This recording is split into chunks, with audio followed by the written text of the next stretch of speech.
This is a Power 98.7 podcast. Now we're talking. Subscribe to Power 98.7 podcasts in iTunes or wherever you get your podcasts. There's more on power987.co.za.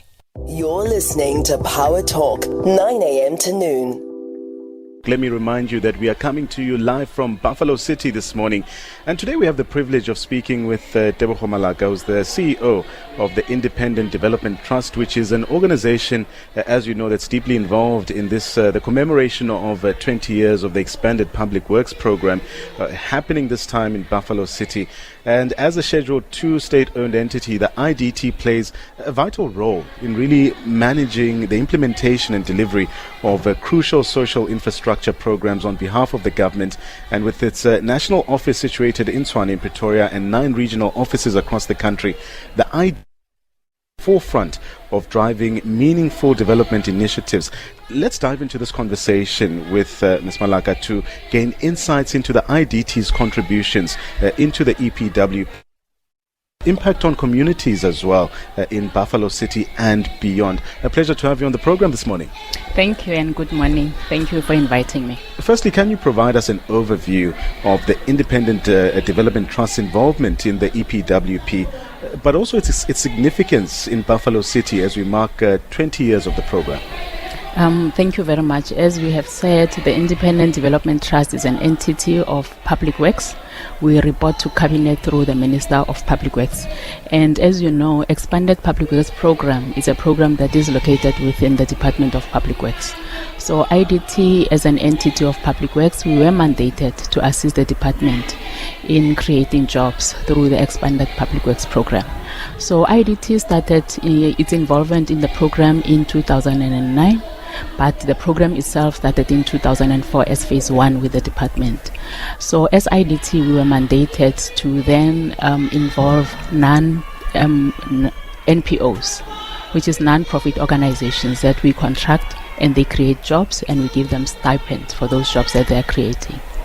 I want to understand this collaboration properly, especially in the context of where we are today.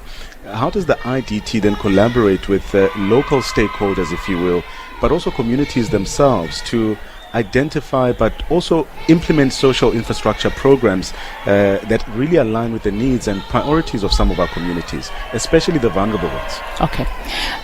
IDT has a social development program unit where we have officials who then engage directly with social facilitators within the communities where projects are identified. But as an entity of government, we implement programs on behalf of different government departments. We have clients like Department of Education, Department of Health, Department of Justice, Department of Higher Education.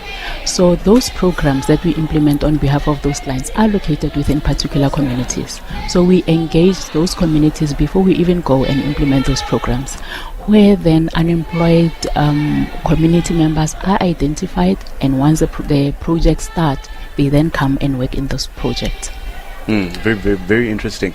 So with the EPWP focusing, as we've heard, on job creation and poverty alleviation, I want to get an understanding of the strategies that the IDT has employed to really ensure that initiatives not only provide employment opportunities but also contribute to this sustainable socio-economic development in many of our communities.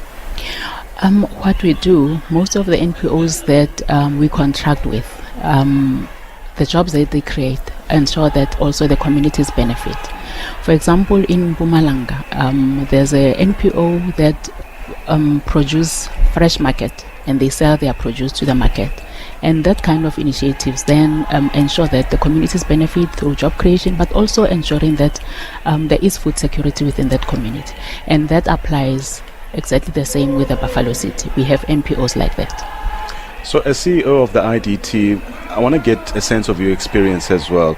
Have you encountered challenges in implementing the EPWP projects? And if so, what are they? And how have you addressed or overcome some of these challenges? Oh yes, there are a number of challenges. When you deal with communities, obviously it's people. We have different kind of characters within the communities. So you find that in some of the NPOs, the beneficiaries do not necessarily benefit as they are supposed to. However, we have officials who go there and visit and monitor and ensure that the beneficiaries exactly benefit what is intended for them to benefit. So we monitor the NPOs to ensure that the beneficiaries are paid on time. The money that is supposed to go to them goes directly to them. But you will find those challenges within the communities where NPOs sometimes don't pay, but then we monitor and ensure that the money goes to the intended purposes. I guess that also then begs the question around transparency and accountability as well. It is crucial in public service delivery as well. How does the IDT then ensure that resources allocated for EPWP projects, not just here in Buffalo City, but the country over, are utilized effectively, but also important that they are as well? The process to appoint the NPOs is a very transparent process because I'm sure by next week there will be an advert to advertise for NPOs who qualify. Now there is a procurement process that is followed. We ensure that they are registered with the Department of Social Development. They have the right documents. We go and do site visits even before we appoint to make sure that they do exist, because you will find that sometimes they submit documents but they are not there. When you get to the site, the NPO is not existent. So we do follow a transparent process to ensure that as we appoint you, you do qualify and you will be able to have officials. So let's look ahead now. What are the IDT's aspirations and priorities in continuing its support for the EPWP, but also fostering this development that we are seeing in many of our regions across South Africa? So the program has evolved.